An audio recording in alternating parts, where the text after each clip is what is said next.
une ville en pleine expansion. Les transitions à mener s'accumulent, l'énergie, l'agriculture, les mobilités. Monsieur l'administrateur délégué, vous êtes chargé de l'attribution et de la répartition des logements. Comment la situation se présente-t-elle ? C'est une contribution au débat sur l'artificialisation des sols et les questions d'étalement urbain. On a privilégié la machine, la matière et l'énergie par rapport à l'être humain. C'est pour ça qu'on ne recycle pas bien les téléphones. And then perhaps the defining trend of the 21st century is population growth. On a une responsabilité sur l'épuisement des ressources et une responsabilité sur la perte de biodiversité. Chaque échec va permettre la prochaine fois de faire mieux et chaque échec est autant instructif qu'un succès. Des projets d'urbanisme qui sont indispensables du fait d'une circulation toujours plus intense. Ce plan est un plan que le public notait pour venir voir. Il s'agit du plan de sauvegarde dedans. Si on est une grande part du problème, on est forcément une grande part de la solution. On va peut-être couler moins de béton et miser plus sur l'intelligence et finalement changer de matière grise.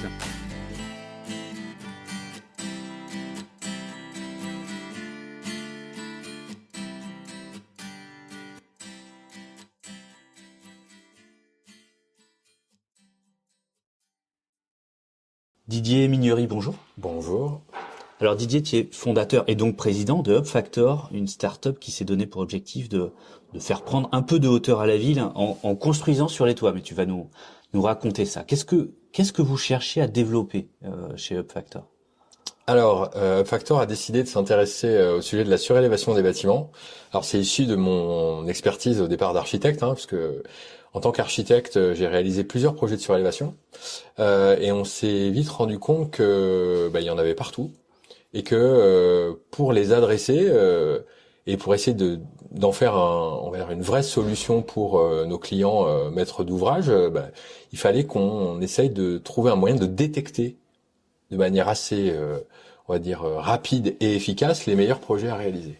Et quand on a réalisé l'un de nos premiers projets livrés en 2015, en fait, on a commencé à réfléchir à un petit outil logiciel informatique qui permet de détecter via l'analyse en fait des données open qui sont générées par les métropoles, c'est-à-dire à la fois bien sûr les PLU, mais aussi les hauteurs de bâtiments, de faire un outil qui permet de faire le delta entre ce qui existe, les hauteurs de bâtiments qui existent, et les hauteurs autorisées dans les PLU. Et grâce à ça, on a pu commencer à analyser le patrimoine de certains acteurs, au départ des bailleurs sociaux, puis des syndics de copro, et on s'est vite rendu compte que le résultat avait une valeur qui pouvait être proposée à des clients en vue d'aller créer des mètres carrés sur les toits. Donc là, c'est donc une proposition qui est auprès essentiellement des propriétaires, des bailleurs, en tout cas des grands gestionnaires de patrimoine, d'identifier, de repérer, de mettre en valeur des potentiels constructifs, mais sur les toits. C'est ça, sur les toits, puisque aujourd'hui, forcément, dans les grandes métropoles françaises, il n'y a plus de foncier disponible.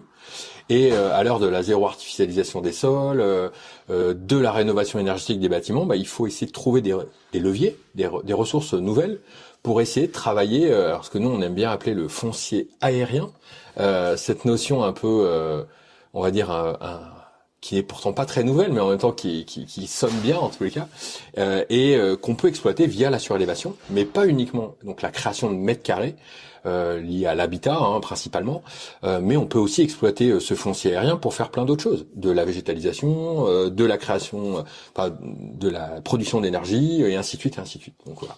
Alors tu parlais de métropole. En effet, peut-être qu'on a besoin plus exactement de monter et d'exploiter, de valoriser ce foncier aérien essentiellement dans les métropoles denses, déjà denses. On est en train de parler de quelques projets. C'est quoi les potentiels Alors aujourd'hui, dans les démarches dans la démarche que l'on mène, on a identifié à l'échelle des 10 plus grandes métropoles françaises un potentiel. Alors si on parle par exemple d'un segment très précis qui est la copropriété, on a détecté environ 300 000 copropriétés dans les 10 plus grandes métropoles françaises, et on a identifié un peu plus de 10% de ces copropriétés qui étaient éligibles à la surélévation. Et ça, c'est assez nouveau, puisque pendant longtemps, la surélévation a été un espèce de marché de niche réservé à des marchands de biens ou entre guillemets à l'opportunité de faire des mètres carrés complémentaires dans des zones extrêmement bien valorisées, et pas comme une solution ou une espèce d'alternative. Alors, je ne vais pas dire qu'on va résoudre la problématique du foncier grâce à la surélévation, non. Mais par contre, ça peut être un potentiel assez intéressant à exploiter, notamment au regard de la requalification des bâtiments existants et du faire avec. Voilà. Alors peut-être revenir là-dessus, c'est-à-dire 30 000 copropriétés potentiellement, hein, enfin à peu près, on comprend bien, copropriétés qui sont aussi soumises à autre chose, à d'autres enjeux aujourd'hui, notamment le fait d'être au rendez-vous de 2050 et si possible bien avant, de décarbonation, d'isolation, de réaménagement, globalement un enjeu de seconde vie pour ces bâtiments-là. Alors on parle des copropriétés, mais on parlera aussi d'autres ensembles. Pourquoi est-ce qu'aujourd'hui ce potentiel ne s'active pas tout seul finalement? On a un potentiel constructif significatif. Pourquoi est-ce que ça se fait pas tout seul? Alors, une des vraies difficultés, on a dit, il y a deux grands types de clients, entre guillemets, en tout cas de propriétaires de ce foncier aérien. Donc d'un côté les copropriétés, de l'autre côté les bailleurs sociaux. Pour parler des copropriétés en premier, c'est assez simple puisque ce sont des copropriétaires. Déjà, ils sont propriétaires à plusieurs de leur immeuble, mais c'est surtout absolument pas des professionnels de l'immobilier. C'est-à-dire que c'est des gens qui ont acheté un appartement, donc un morceau de l'immeuble pour leur exploitation personnelle. À partir de là, avoir une relecture du bâtiment existant, on va dire, même d'envisager sa rénovation est déjà un peu un sacerdoce. On voit bien avec toutes les problématiques de rénovation énergétique qui se posent aujourd'hui. Ça, c'est un vrai défi. Alors d'ici à les engager dans une démarche de projet, c'est-à-dire à envisager la création de mètres carrés complémentaires qui permettrait le financement de tout ou partie des travaux de rénovation, c'est compliqué. Donc là, vraiment, l'enjeu de Upfactor, c'est de les accompagner via une mission, on va dire, d'assistant en maîtrise d'ouvrage, qui se positionne d'une manière un peu particulière dans la chaîne on va dire la chaîne de valeur aujourd'hui immobilière, puisque on se positionne un peu tiers de confiance, en revenant un peu sur le fondamental vraiment de ce qu'est la copropriété, c'est-à-dire que pour faire un investissement en copropriété, il faut qu'il soit partagé. Et donc c'est un vrai sujet sur lequel nous on a essayé de se positionner, qui est sans doute peut-être un levier pour que les projets se réalisent. Voilà, et donc c'est d'envisager ça. Alors, tiers de confiance, parce qu'il y a des acteurs autour de la table. On a donc des propriétaires, des copropriétaires. Ils sont nombreux, donc il y a déjà sans doute la nécessité de regarder dans le même sens, de faire projet, donc d'y voir clair là-dessus. On a des gestionnaires de ces copropriétés-là, des syndics. Mais là, les projets dont il est question, c'est de poser quelques logements sur des toits, donc d'avoir un opérateur, un promoteur qui construit et qui commercialise ces logements-là, et que ce soit aussi une opportunité pour une réhabilitation globale de la copropriété. Donc en plus, on vient toucher le quotidien de chacun, Complètement. Et le quotidien d'un bâtiment qui est occupé. Ça fait beaucoup d'acteurs. Vous positionnez au milieu de ce système-là. Est-ce qu'on peut, il faudra qu'on évoque aussi les autres segments, mais peut-être est-ce qu'on peut approfondir un peu votre positionnement, votre offre finalement auprès des copropriétés. Comment vous arrivez là? Comment vous arrivez au pied d'un bâtiment en vous disant tiens là on a quelques logements à faire sur le toit et là on a un bâtiment qui en plus a des besoins de réhabilitation. Peut-être qu'ici on peut travailler. Alors effectivement, on est passé, on va dire, de l'architecte qui, se baladant dans la rue, voit et regarde et voit les dents creuses, entre guillemets, les bâtiments plus bas que les autres, à une vision un peu différente, puisque aujourd'hui, grâce à notre outil logiciel, on est capable d'analyser massivement, les potentiels des gestionnaires de copropriété, donc les syndics de copropriété. À partir de là, donc on travaille pour ces gens-là en analysant massivement leur potentiel, enfin plutôt leur bien en gestion. Derrière, on en extrait les potentiels que l'on va présenter aux copropriétaires. Alors les potentiels, c'est des bâtiments sur lesquels on a une capacité, un droit à construire sur les toits. Là où ils ont des opportunités de surélévation. Ce foncier aérien et invisible pour chacun, parce que les hauteurs réglementaires sont pas affichées dans les nuages, mais aussi en parallèle des besoins de réhabilitation, des endroits où il y a moyen de faire projet. Donc là, vous identifiez des potentiels et ensuite on accompagne les copropriétaires dans la prise dans la prise de conscience des besoins de travaux de leur immeuble, de comment on peut agir sur justement ces travaux de rénovation énergétique, comment on peut les orchestrer. Et en parallèle, on montre la valorisation donc qu'ils peuvent faire de la vente de leurs droits à construire, donc par la création des mètres carrés sur leur toit, par la création des quelques logements que l'on va positionner sur le toit. En faisant la balance entre les deux, on est capable ainsi d'identifier un financement alternatif de la rénovation globale qui vient ainsi compléter les aides de l'État, les aides type MaPrimeRénov' ou les certificats d'économie d'énergie, qui permettent ainsi d'accélérer le process de rénovation en embarquant la copropriété dans une démarche de faire. Tout ça en allant bien sûr chercher un opérateur promoteur immobilier, puisque en gros, là encore, il est important que chacun reste à sa place, c'est-à-dire que la copropriété est propriétaire de son foncier aérien. On va faire appel à Upfactor en tant qu'assistant à maîtrise d'ouvrage et tiers de confiance de l'opération pour contrôler un peu les échanges. On va aller chercher bien sûr un opérateur architecte qui va concevoir le projet. Et enfin, on va aller chercher un opérateur immobilier qui va devenir maître d'ouvrage de la surélévation. Donc ça, c'est le promoteur. Le promoteur immobilier qui, lui, va faire son action de promoteur en développant des surfaces qu'il va commercialiser lui-même. Et ensuite, le bénéfice de l'opération sera partagé entre ces différents acteurs. Et c'est Upfactor qui va être un peu le tiers de confiance, c'est nous qui allons orchestrer finalement l'ensemble de l'opération en répartissant les marges de manière équitable en fonction des prises de risque de chacun. Voilà.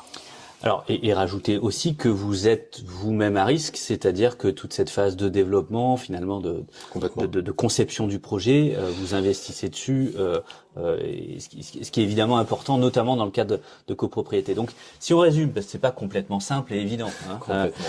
À la fin, on a un promoteur qui achète du foncier, qui construit des logements et qui les vend. Sauf que ce foncier, c'est un foncier sur les toits, donc c'est un peu plus compliqué que ça. Mais quoi qu'il en soit, c'est ça. On est sur une copropriété qui va s'étendre. Tout à fait. En vendant son toit. Ce qui va faire de nouveaux voisins, de nouveaux membres de la copropriété, in fine, à la fin de l'opération, et aussi une création de valeur économique au bénéfice de la copropriété qui va permettre de payer la réhabilitation globale. Exactement. Dit comme ça, c'est simple, et en même temps, on voit bien, ça se fait pas tout seul. Donc, vous identifiez, vous, en amont, pour identifier les lieux où c'est possible. On l'a dit, les copros, certes, plutôt dans les métropoles, certes, mais pas toutes.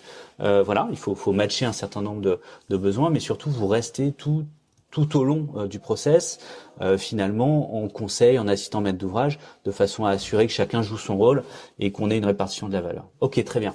Ça, c'est un schéma théorique. En pratique, vous l'avez mis en œuvre ? Alors oui, on a réalisé 4 opérations aujourd'hui à Paris et en région parisienne. On en a un peu plus de 11 qui sont en cours de réalisation. Dont 7 permis de construire déjà déposés, 2 ont été obtenus et les autres sont en instruction. Il est important de noter, c'est que on pensait que les propriétés seraient assez réticentes à se lancer dans ce genre d'opération, et il s'avère que, par exemple, au premier trimestre de l'année, en 2022, on a déjà gagné 11 nouvelles assemblées générales. C'est-à-dire qu'on a proposé à 11 nouvelles copropriétés de s'engager dans la démarche de réflexion. Tiens, on va identifier les problématiques de notre copropriété, on va réfléchir à notre rénovation et envisager un moyen de financer par la surélévation. Donc on voit qu'il y a une accélération dans la démarche de faire, alors qui est due aussi à l'ensemble de la communication qui est faite sur ce sujet, sur la zéro artificialisation des sols bien sûr, mais la création de ces nouveaux mètres carrés comme un outil de financement. Donc je pense que ça montre quand même que le sujet est en train d'évoluer. C'est pas sans problème, il y a des obstacles, on y reviendra, mais voilà, c'est déjà une première réussite. Peut-être en parler 2 minutes quand même, Oui. parce que c'est intéressant. Tu dis on a gagné une opération. En fait, gagner une opération, c'est un vote en copropriété. Tout à fait. Donc à un moment, il faut à la fois développer le projet, mais il faut convaincre. Exactement. Et très clairement, les copropriétés étaient identifiées par le fait que c'est beaucoup de monde, des non professionnels, tu le disais très bien, comme peut-être étant le dernier terrain sur lequel on arrivera à avancer. Alors, voilà, une hirondelle fait pas le printemps, etc., etc. On verra, mais en tout cas, manifestement, vous y arrivez. Comment vous avez fait faire comprendre tout ça? Comment est-ce qu'on arrive à parler de tout ça? Parce que bien souvent, on s'arrête à des problématiques techniques, juridiques, financières, etc. On va certainement en évoquer, mais là, on est bien sur ce rapport humain qui, à la fin, fait que on y va ou on n'y va pas, quoi.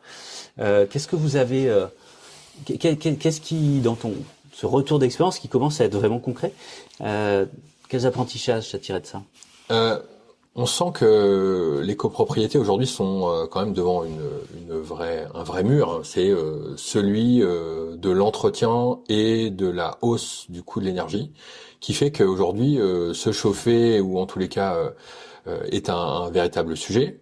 Donc ça, il y a une explosion des charges. Donc ça, c'est vraiment indéniable. Et de l'autre côté, on a des copropriétés qui ont été construites, on va dire, dans les années 50, 60, 70, qui se dégradent très rapidement, et où finalement l'intervention ou la réintervention coûte très cher, parce que c'est des travaux en milieu occupé, et qui nécessitent des précautions, et qui nécessitent une vraie expertise et un savoir-faire. Et ça, aujourd'hui, c'est vrai que quand on achète un appartement, on ne pense pas aux travaux qu'on va devoir y faire dans 5, 6, 10 ans. Et donc, on voit bien que avec l'augmentation aussi on va dire du prix de l'immobilier, pour beaucoup de ménages qui achètent un appartement en ce moment, quand ils se retrouvent 5 ans après à devoir payer une rénovation énergétique, ils n'ont pas forcément les moyens de le faire.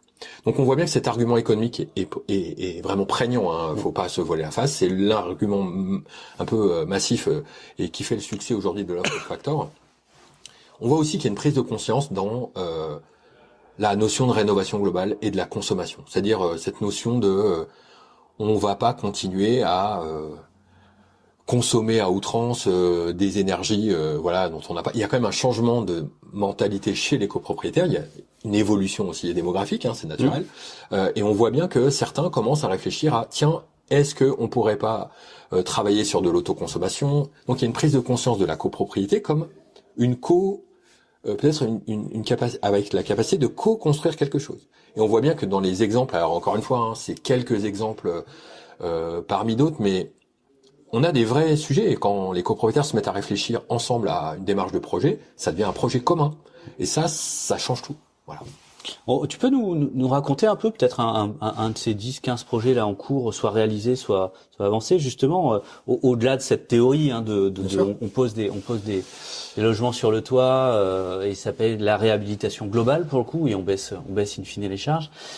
Ça donne quoi physiquement? Alors par exemple, on a une copropriété à Lyon qui est Cour Albert Thomas, dans lequel face à l'hôpital Grange Blanche, hein, donc face au magnifique bâtiment de Tony Garnier, où on a dû à la fois convaincre la ville de l'opportunité de faire une surélévation sur un bâtiment des années 80, aller convaincre l'architecte des bâtiments de France qu'on pouvait construire une surélévation face à un bâtiment emblématique comme celui-là, et également accompagner donc la copropriété dans une démarche de rénovation globale. Ils avaient prévu de faire un ravalement et nous on les a embarqués vers une démarche d'atteindre une étiquette énergétique qu'ils n'avaient pas prévu d'atteindre. Donc rénovation globale, c'est-à-dire au lieu de changer juste la chaudière ou de faire juste l'isolation ou de changer juste les fenêtres, on repense l'ensemble de la technique du bâtiment et donc de sa thermie, ce qui permet de sauter clairement des étapes et de passer d'une étiquette D à une étiquette B.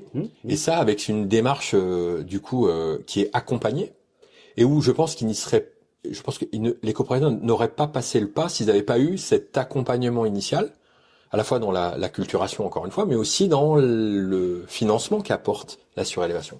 Puisque là, on crée 12 logements, donc c'est une belle opération, 850 mètres carrés à peu près. Sur une copro qui en compte qui a 40 lots à peu près. D'accord. Donc une intervention quand même assez importante, mais qui reste raisonnable, hein, puisque la plupart du temps, nos opérations ne dépassent jamais les 30% de l'existant. Voilà. À peu près, c'est la moyenne de nos opérations. Ce qui est intéressant dans celle-ci en particulier, c'est que c'est une copropriété qui avait vraiment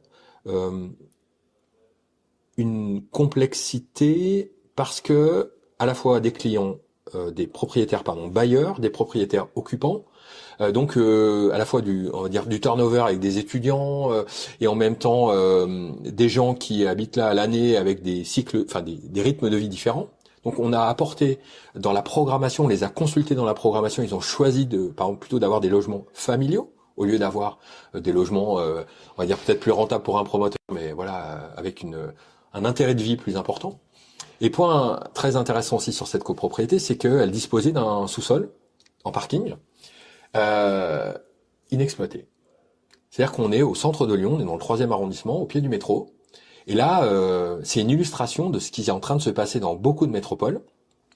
C'est le changement d'usage de la ville, et donc l'utilisation du vélo, bien évidemment, mais aussi des transports en commun, et qui fait qu'un parking de 40 places est inutilisé. Résultat, on a sollicité auprès de la ville une dérogation totale de stationnement que la ville nous a octroyée. Donc résultat, une surélévation où on rajoute 12 logements, on ne crée pas de place de parking, et au contraire, on va créer des espaces communs liés aux locaux vélo, et ainsi de suite, qui vont permettre d'améliorer le fonctionnement au quotidien.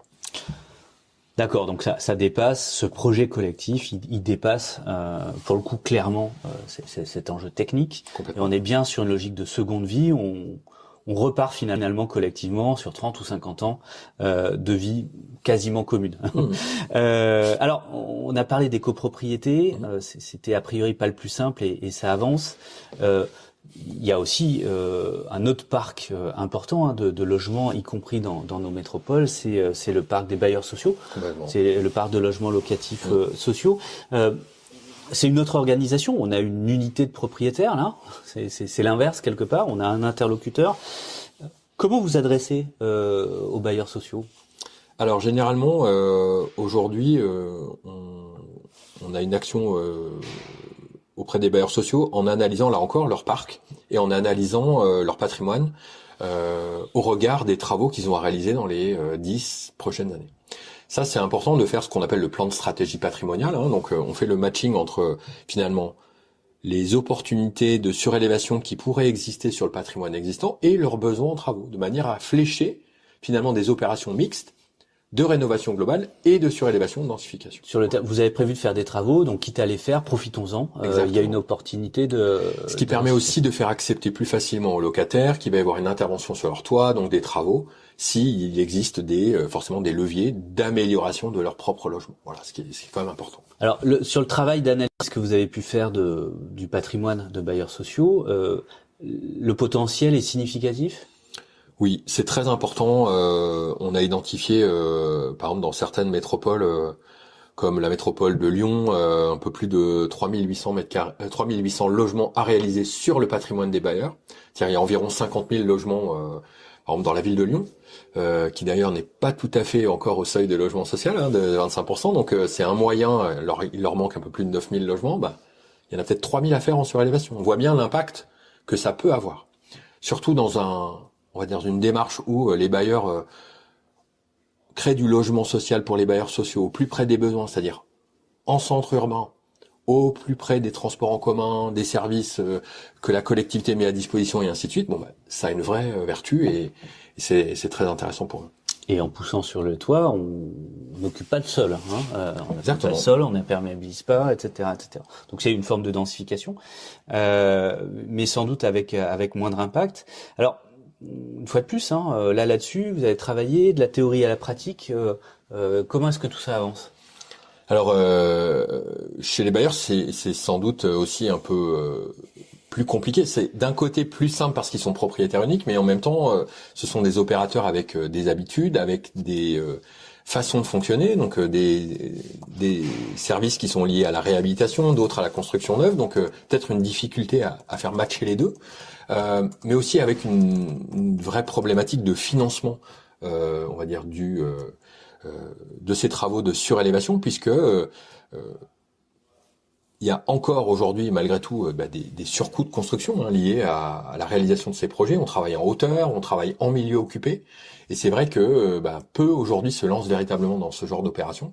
Alors, c'est en train de venir. Plusieurs acteurs sont en train de se lancer. Que ça soit bien sûr à Nantes avec Nantes Métropole Habitat, que ça soit en Île-de-France avec Batigère qui lance également 4 opérations en ce moment. À Lyon, j'en ai déjà parlé, mais voilà, la Sacvel qui est également en train de lancer une très belle opération de surélévation et de rénovation globale. On voit que le sujet bouge. Lors du dernier congrès HLM à Bordeaux, il y a eu vraiment une embellie sur ce sujet-là, et je pense que ça coche beaucoup de cases des objectifs des bailleurs sociaux en ce moment. Alors ça coche beaucoup de cases, mais ce que je comprends entre les lignes, c'est que ça change aussi les pratiques. On est en train de parler de réhabilitation, mais aussi de développement du parc, et c'est pas aujourd'hui rentrer dans les mœurs. Ça veut dire que dans ces cas-là, on attend toujours les pionniers, Complètement. qui vont faire exemple, qui vont montrer aux autres que en fait c'est possible. Ça va avancer prochainement. Alors il y a un sujet qui je pense est intéressant là-dessus, c'est qu'ils ont besoin d'un coup de main, et je pense que le coup de main il peut venir par les métropoles, c'est-à-dire par les acteurs aussi politiques qui donnent le là des politiques urbaines et qui ont le recul nécessaire pour dire il nous faut accélérer sur la création de logements ici, de telle typologie là, et ainsi de suite. Et ça c'est important puisqu'on voit bien que certains bailleurs ont besoin de cet assentiment entre guillemets des métropoles et sollicitent naturellement leur avis pour cela. Et je pense qu'il y a un gros travail à mener là-dessus.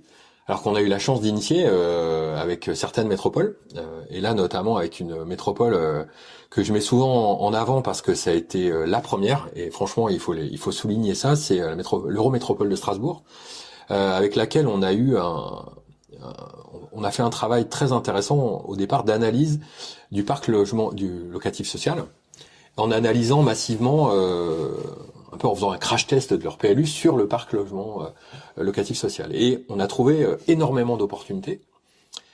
Et on a décidé avec Suzanne Broly, l'élu à la métropole qui a pris en main ce dossier, avec les équipes de l'Eurométropole et les différents services, habitat, urbanisme, déplacement, et avec cette idée de dire tiens, il y a peut-être un sujet d'analyse globale qui pourrait participer à l'acculturation globale de cette relecture de l'habitat existant, cette relecture du bâti existant, de manière à pouvoir le redessiner, le remodeler, lui adjoindre de nouveaux mètres carrés, lui adjoindre des mètres carrés sur le toit, ou peut-être envisager sa transformation. Et donc c'est une vraie logique un peu métropolitaine, portée par les politiques, qui d'un seul coup va donner des possibilités de faire aux bailleurs, mais aussi du coup à réintégrer le sujet qu'on mène avec les copropriétés en faisant un tout, et qui finalement s'apparente à une vraie politique de relecture du patrimoine existant. Voilà, donc vous adressez aux propriétaires, copropriétaires de ces copropriétés privées, aux bailleurs sociaux qui eux sont propriétaires de parcs significatifs, mais aussi aux territoires via les métropoles notamment, les collectivités locales en tout cas. Donc de l'initiative, comme tu le disais, de l'architecte qui repère une opportunité en passant dans la rue, on passe à la définition de politique publique locale, sans doute, avec sans doute aussi quelques éléments réglementaires ou autres. Alors, ce que je comprends aussi, c'est que il y a besoin de réaliser, que des potentiels existent. Il y a besoin que les copropriétaires réalisent ça, mais aussi les bailleurs sociaux, les collectivités. On a besoin de regarder en l'air quelque part pour voir ce foncier aérien, de lever un peu la tête, et sans doute vos outils numériques permettent ça. On a besoin aussi d'accompagner cette logique de tiers de confiance, de façon à faire matcher des projets complexes par nature. Mais peut-être entre le moment où on s'aperçoit qu'il y a un potentiel et le moment où on donne les clés aux nouveaux propriétaires de ces logements à l'étage, il y a plein de choses. Vous commencez à avoir un petit peu de recul quand même, et puis on est plus dans la théorie, on est vraiment dans la pratique. Aujourd'hui, qu'est-ce qui coince et comment est-ce qu'on peut faire accélérer les choses? Alors, clairement, on pensait que le sujet des copropriétés était le sujet le plus difficile, et il s'avère qu'aujourd'hui, c'est sans doute celui qui a le plus de besoins, donc qui finalement réagit le plus favorablement au sujet. C'est-à-dire à l'acceptation ou l'acceptabilité de la surélévation comme outil de financement de la rénovation globale. On voit qu'à l'inverse, on a des vraies complexités dans l'obtention des permis de construire.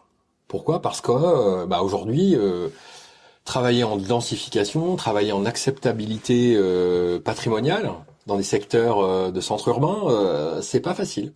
Parce que là, on croise des intérêts multiples qui sont du ressort à la fois du maire, mais aussi du ressort de l'architecte des bâtiments de France, par exemple. Par exemple, est-ce qu'il est encore pertinent de faire des toitures en zinc à Paris alors que on est à la chasse au degré et qu'une toiture en zinc a cette capacité, on va dire une capacité de production de chaleur qui est quand même non négligeable. Voilà. Ça, c'est un vrai sujet. Donc, on voit que le travail qu'on mène avec les métropoles peut sans doute nous aider à acculturer mieux à la fois les décideurs, dans l'acceptation de ce genre de projet. C'est-à-dire leur montrer finalement que ce n'est pas des opérations d'opportunistes, mais des opérations qui, mis bout à bout, peuvent avoir un impact à la fois sur la rénovation, mais aussi la création de logements. Et ça, avec le travail qu'on peut mener avec les bailleurs sociaux, mais aussi dans le logement privé, puisque l'intérêt d'une métropole, ou en tous les cas d'une ville, en tous les cas, c'est de travailler sur la mixité. Et donc, on voit bien même que chez certains bailleurs, ils n'hésitent pas à travailler en mixité, en logement social en dessous, accession sociale et même accession libre. Donc, je pense que ce sujet-là, il est multiple, et on se doit de travailler sur ces problématiques. Et c'est vrai que l'acceptabilité qui est encore, on va dire, c'est le Graal, hein, l'obtention du permis, voilà. On voit que c'est quand même un point très important. Donc là, vous êtes soumis, comme d'autres, à aujourd'hui cette forme d'impasse dans laquelle beaucoup sont, cette difficulté à densifier la ville dense. Alors, c'est peut-être pas nécessaire partout, mais en tout cas, on a bel et bien un certain nombre de besoins auxquels on ne répond pas dans la ville dense, et il se trouve que là, la solution proposée permet de créer du logement, éventuellement sans parking et donc sans voiture générée, et le tout sans occuper de sol, et donc ne rentre pas en concurrence avec le reste de végétal qu'on peut avoir là, dans la ville minérale. Si vous y arrivez pas, personne n'y arrivera, hein, globalement. Et il y a sans doute en effet un travail là-dessus culturel. Je sais pas si c'est acceptabilité ou explication. Je sais pas si aussi il faut pas se dire que tout n'a pas vocation à être densifié. En tout cas, là, on rejoint un débat global qu'on va retrouver dans les métropoles attractives déjà denses. Après, de façon plus opérationnelle, qu'est-ce qui se passe? Qu'est-ce qui coince? Qu'est-ce qui est compliqué dans ces projets-là? Ce qui est aujourd'hui encore un peu difficile, c'est qu'il existe peu d'opérateurs immobiliers, c'est-à-dire promoteurs, capables de réaliser ce genre d'opération. C'est-à-dire que c'est des opérations qui mêlent à la fois, bien sûr, construction neuve, mais aussi réhabilitation de l'existant, et tout ça en milieu occupé. C'est vrai qu'on sort un peu du spectre habituel des promoteurs immobiliers. Donc, couplé à ça, des tailles de projets qui sont quand même moyennes, c'est-à-dire la moyenne de nos projets, elle est autour de 800 mètres carrés. C'est petit. C'est des petits projets pour un promoteur immobilier. Donc, l'équation économique est pas forcément idéale si vous êtes une major, voilà, ça ne marche pas. Donc, on voit bien qu'il y a un écosystème qui est en train de se construire. Donc quelques acteurs qui commencent à travailler sur ce genre de projet, qui sont souvent des promoteurs constructeurs. Donc ça peut être une piste. Mais on voit aussi que par exemple certains acteurs du monde de la réhabilitation, eux sont très agiles puisqu'ils connaissent la complexité de la réhabilitation et que c'est plus simple pour eux de créer quelques logements complémentaires en réhabilitant l'existant. Voilà. Donc on a quand même ces difficultés-là, c'est-à-dire la sortie, c'est-à-dire quelque part aujourd'hui, on a un outil industriel qui est ce logiciel GeoService qui permet de détecter des potentiels de manière assez importante, de manière massive. On a des copropriétés ou des bailleurs sociaux qui sont prêts à faire. Et aujourd'hui, on a peu d'acteurs capables d'acheter les droits à construire ou même de réaliser les travaux. On voit bien que c'est quand même des complexités encore. Donc en fait, on arrive à convaincre. On arrive à expliquer, on arrive à faire les projets, à les définir. On n'a pas parlé de problématiques juridiques, de montage financier, etc. Parce que quelque part, vous avez défini un cheminement opérationnel. Ouais. On pourra en parler brièvement, peut-être sur les copros. Comment ça se passe? À un moment, on a une création de nouveaux lots de copropriété, c'est ça? Complètement. En fait, en copropriété, on crée un lot transitoire de copropriété. Et ce lot transitoire de copropriété, on le valorise au titre du montage d'opération, voilà, et donc ce qui rémunère ainsi la copropriété de son droit à construire. Donc voilà. on vend ce lot-là aux vend. promoteurs dont la mission est donc de construire et ensuite de vendre aux propriétaires finaux les mètres carrés en plus. Donc on est en fait sur un cheminement identifié sur lequel finalement les acteurs les plus difficiles à convaincre sont pas nécessairement ceux qu'on avait prévus, mais sur lequel on a des tiers de confiance, on a des architectes, on a des entreprises, mais il nous manque aussi cette échelle du peut-être petit promoteur spécialisé et qui sait faire à façon pour massifier ces opérations. C'est un des points de blocage, je ne sais pas s'il y en a d'autres. Non, c'est vraiment un sujet du moment en tous les cas, puisque les opérations arrivent.